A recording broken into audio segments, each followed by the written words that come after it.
Hey, welcome back. Thanks again for joining. I'm Mark McInerney, President and CEO of CodeMark Financial. Welcome to Mortgage Money Genius, where we teach realtors just like you how to get more referrals, be superstar agents, and double your commission. How?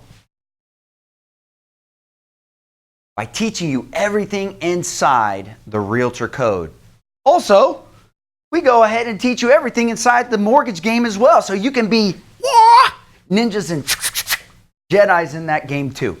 Today, we are going to recap everything we've been talking about inside of credit. Sit back, relax. 3, 2, 1. Off we go. I just wanna be your superstar, 'cause it's not where you're from, it's where you are.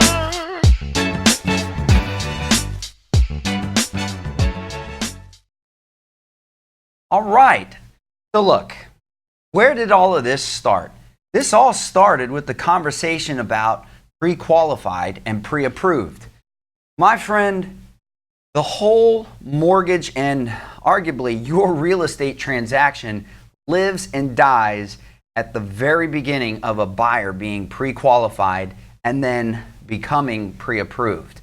So we took you through all of that. We showed you what 5-minute pre-quals conversations look like on some live demonstrations. You can go back and watch those episodes. And we started to talk about becoming a bit more, I like to say, surgical, right? We're cutting this thing open now to start getting really detailed inside of that whole pre-qualifying experience. Remember, we said that there were 3 pieces to this. There was credit, there was down payment, and then there was income. Credit is where we start. Why? Because credit is the baseline. Credit is the foundation of absolutely everything. Since we're talking about homes, well, credit would be much like the foundation that a house is actually built on. That foundation, when the builders go out and pour it up, that is what is going to determine the strength and stability of the house that they erect. So, the strength and stability of your buyer's closing going to start here with the credit. So let's do a quick recap on all of the bits and pieces of credit. We talked about credit score. Get a brief kind of idea of what the credit score ranges are, right? Most people will tell you that credit scores go down to 400 and all the way up to 800, 850. Let's take a look at exactly what all of those ranges are. Now, what is a credit score, right? You know, we get these things, but it's like, well, but what is it, right? I mean, it's, what is really behind this number, this arbitrary number that is like, well, this is going to haunt me or either bless me the rest of my life.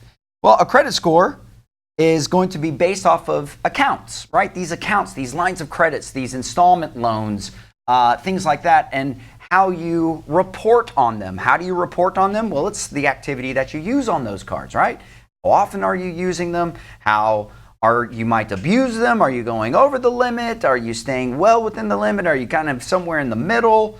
There's also, let's see here, as we move through the slides, giving you an idea of how the credit score works. What percentages of this entire pie is the credit being graded upon, right? We've got new credit, we've got the length of your credit history, also the credit mix, like are you all just top heavy with credit cards? Is it a bunch of student loans? Is it all of the above? Some of the stuff in the middle, the amount of credit that is owed, and then of course that payment history on things. Take a quick moment just to absorb that pie there. Not going to be the pie that is delicious, but pie nonetheless of what all of these different percentages are.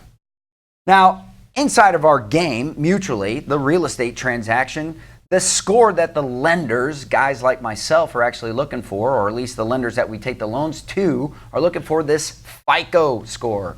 It's not FICO, although sometimes you may want to use another 4-letter F word when you see your credit score if it's not where you were kind of hoping it to be. But this is a G-rated show, Mortgage Money Genius, in other words.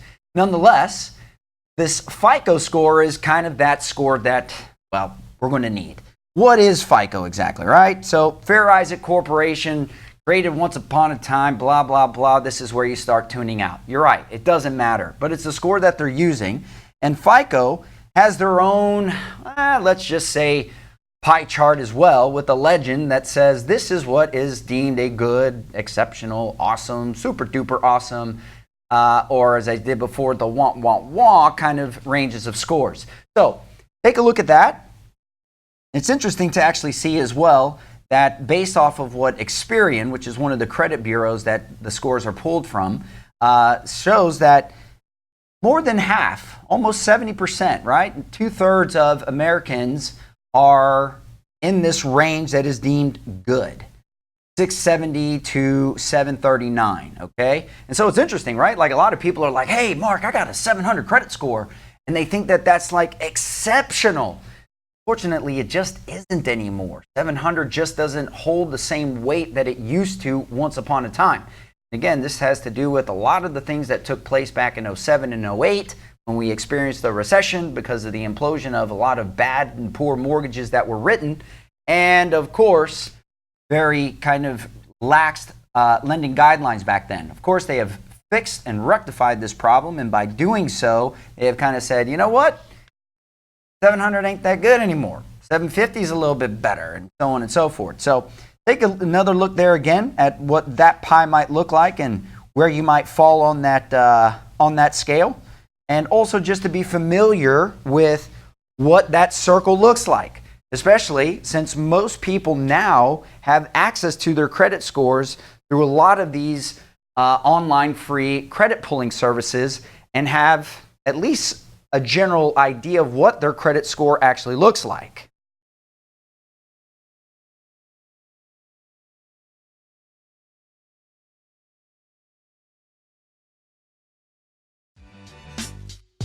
Okay, my friend, you are, I already know you're becoming a really awesome real estate agent because you're in here learning the Superstar game and this Realtor code. This is the bits and pieces of it.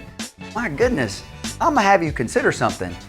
You are probably better than almost 80% of a lot of loan officers out there, which is good for you. Kind of a scary thought for our buyers that there are actually loan officers that don't even know this stuff. I'll just say that I am planting a seed. I'm going to plant another seed if you don't mind. Do me a favor, would you? Like this post and share it. Share it with those that need to know this because this is an information age and we love to give away information because when we give information away to you, you become a superstar agent. When you share it with your realtor colleagues, they become superstar agents. And when you work with a superstar mortgage company like us, guess what? Then our mutual clients have a superstar experience. I'm Mark McInerney, President and CEO of CodeMart Financial. Thank you again for joining me today on Mortgage Money Genius, and there is more to come. We'll see you.